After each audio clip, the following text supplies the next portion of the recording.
So this is Julian from Hong Kong, and we just had some beers, and we are gonna go in search of some Belgian waffles before they all close, because like one of the really good places apparently closed about 10 minutes ago, 7 o'clock. So after some wandering around, we finally found a good waffle place, according to Google reviews anyway. So let's check it out. Let's try our first waffles. Ooh. Hello. Amazing. Yum. So you got the strawberries as well? Yes. Great. No cream? Yeah, I actually have cream as well. Yeah. It's crispy enough on the shell. Yeah. Yeah.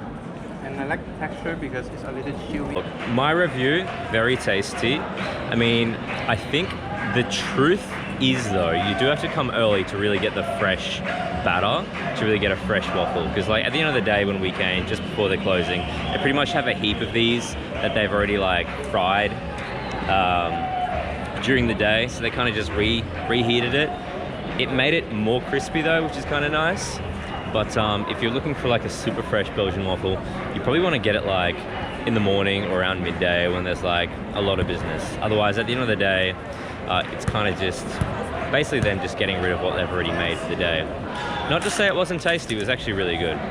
So that's my review and my tip for Belgian waffles. Other than that, that's it for now. I'm gonna go for a bit of a wander around the city at night. And if you've watched my video from Bruges, then you would have seen me walk around at night and see all the tourists and crowds go away. But it seems like at 9:30 p.m.